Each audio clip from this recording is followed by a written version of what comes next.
The humanity of it all.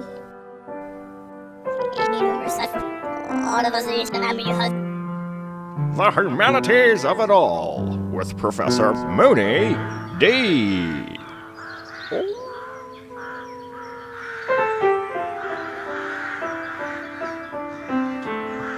It's the only show I listen to, Dilettante. Would you be with Derry and put the kettle on?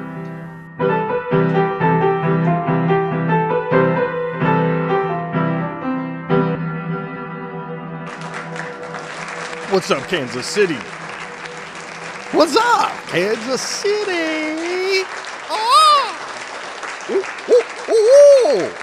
Kansas City. How you doing, Kansas City? When I was little, initially I wanted to be a black trash man.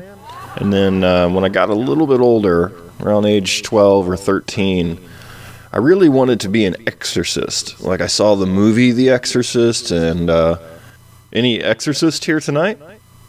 No? Okay. But I do have a story. I went to grad school for history, and a friend that was there at the time became a Catholic priest, and he became an exorcist himself. There was a particular case he was having trouble with, and Jeff calls me up, and he just, holy water had no effect, the crucifix had no effect, the name of Christ had no effect on this demon. So he was fairly vexed, and I actually drove up to St. Louis to see the girl who was possessed. And this is not the first time I've seen someone who's claimed to be possessed, and this demon was very interesting in that it seemed very lucid. In other words, some demons can't control their host very well. Say they don't have total possession of the human host, right? And they have to struggle to move the body and speak, you know? And this is what people think about when they think of demon possession, right? They think of sort of a gravelly voice and, you know, like there are body movements, that are just kind of jerky. Well, that's the demon trying to possess. You know, the demons don't actually move like that. That's just the whole idea of possession, is the demon can't fully control the body. But this demon seemed to have full control of the body and didn't have sort of awkward idiosyncrasies about him. You know, he just seemed to be able to have a normal conversation. And that was very off-putting. So I noticed really quickly this was a different demon than what I've seen. You know, and priests are often trained under the assumption that, you know, the violent movements and the raspy voice of those possessed are because of the demon has like a vile nature. And this demon possession case really, you know, I quickly figure out this wasn't the case at all. The sounds and gestures are a byproduct of the possession, not the actual demon itself. So when a Catholic priest confronts a demon-possessed person, what's the first thing they do, sir? What is the first thing that a Catholic priest does when you watch like one on the movies? You know, what's the first thing a Catholic priest does to someone who's possessed by a demon? You know, and the demon's throwing out all these curse words and everything. What do? Show the cross. Yeah, they pull out their cross, their crucifix, right? What else? Holy water. Yeah, they splash holy water in their face. Yeah, they get excited and they start reciting memorized crap. They throw water on the poor possessed person. You know, it starts to sizzle on their forehead, which is very uncomfortable, I'm sure. You know, and then they shove their neck ornament in its face, you know, the crucifix. And so what do? They end up totally blocking off civil conversation with the demon, right? Based on their own assumptions. Based on, I mean, back a long time ago, if somebody, you know, had a certain, you know, they have Tourette's syndrome or something, they might think they were possessed by a demon, or think that person is just revealing their true nature or what have you. But now we know it's an actual thing. Has to do with the brain, you know, and we can recognize it for what it is. And so it's the same with Catholicism and demon possession. They just block off all civil conversation with those entities. I mean, you ever ask, like, what do you want? Can I get you something? Hey, how are you? Can I help you in any way since you took all this trouble to try to communicate through this human's body? I mean, you must have something really important to say. Yeah, they never do that, do they? My priest friend, he had to leave. I wanted to stay and sit with the girl for a little while, you know, so I was just a sitter. And a nurse was there. She checked in about twice an hour. I sat there for a long time just thinking.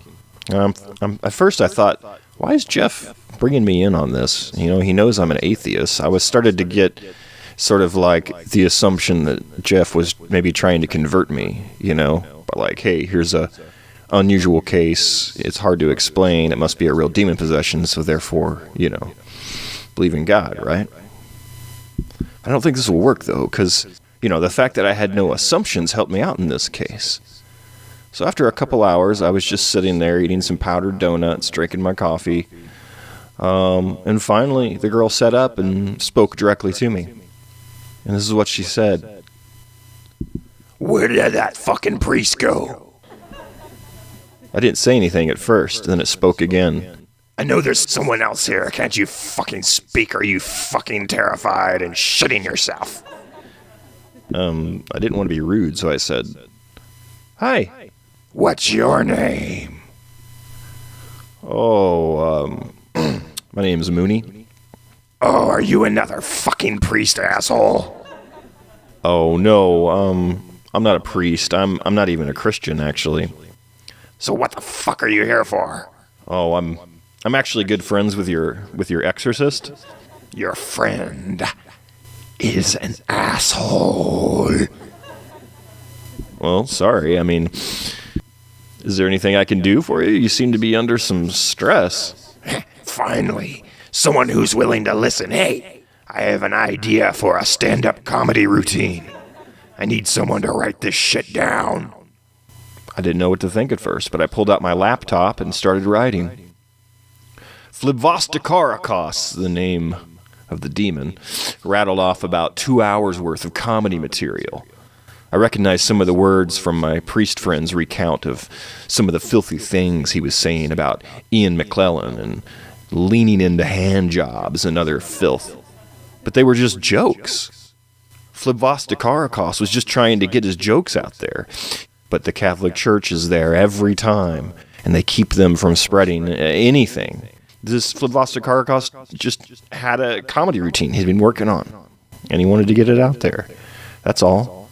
So I wrote down the jokes, and by the time my friend Jeff got back, the demon was totally gone, and the girl was perfectly fine. Jeff asked how I got rid of the demon. I said I just agreed that with the demon that you're an asshole for treating him like shit, and then he left. Guess he took credit at the Elks Lodge after party. That's right, the priest and the Catholic Church. Of course they wouldn't want to admit what really happened. An atheist outperforms an ordained priest and an exorcism? Ha! All right, that was it for me. Thanks, Kansas City. This is Moonie D. Later. Ladies and gentlemen, worm dirt. Ready, Jimmy?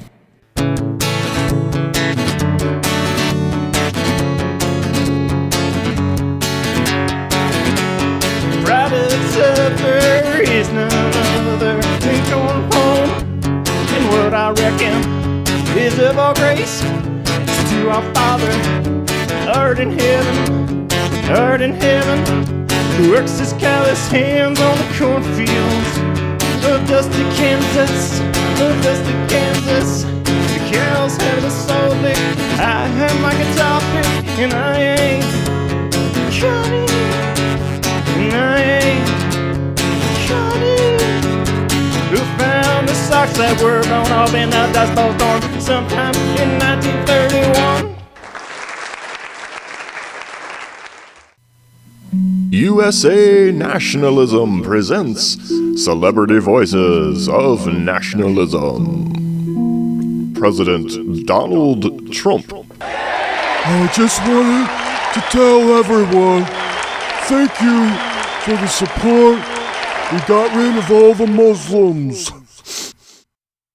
Reverend Jessie Jackson. I've never supported apartheid, but this current predicamentation, brought on by the evils of Islam, is perpetuated by their own indignity. Martha Stewart. Hello, I'm Martha Stewart. I've put together a special nationalistic Thanksgiving package. Simply boil the bags and serve. Go America. Mike Tyson. Yeah, this is Mike Tyson, and I support all people who like Muhammad Ali but hate Muhammad, the Prophet. Support me, I'm Mike Tyson. I'll punch you in the face if you're Islamic. Former President Obama. Former President, Obama?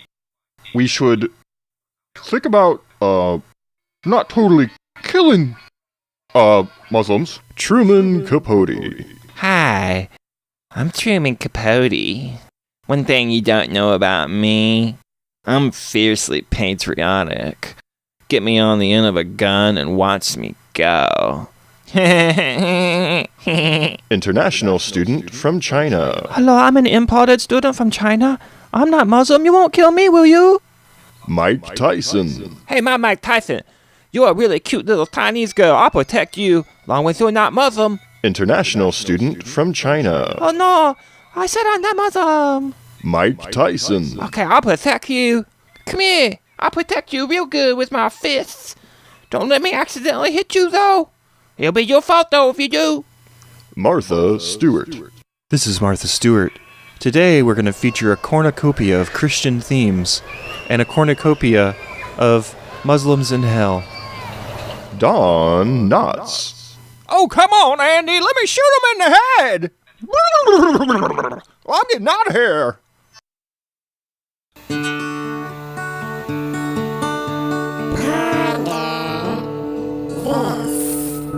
Ponder this. Ponder this. Ponder this. Do the dregs come from mothers with deviled eggs?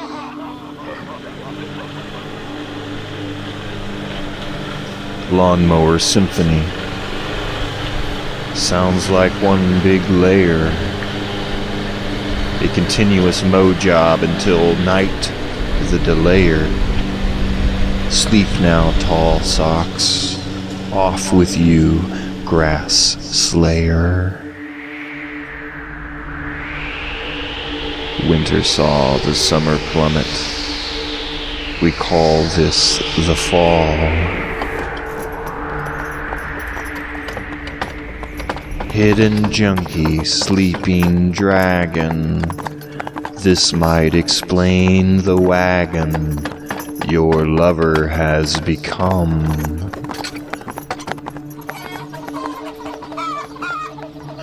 A chicken dilettante. One of those who never made it to the other side of the road.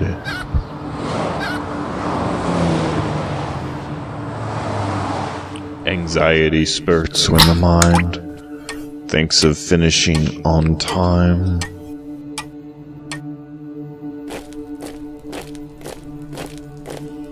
Discipline can never live up to genius, unless your genius is meager.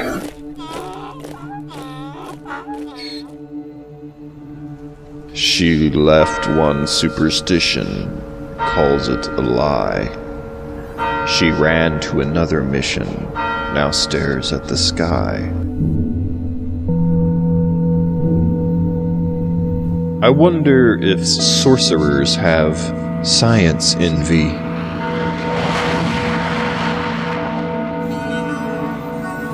Ponder this.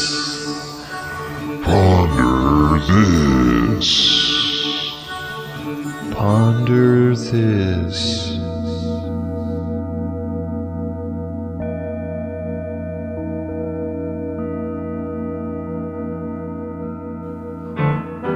The humanity of it all.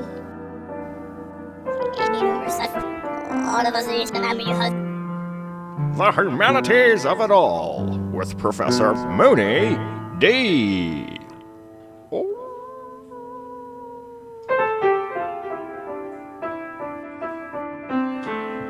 It's the only show I listen to, Dilettante. Would you be with Derry and put the kettle on?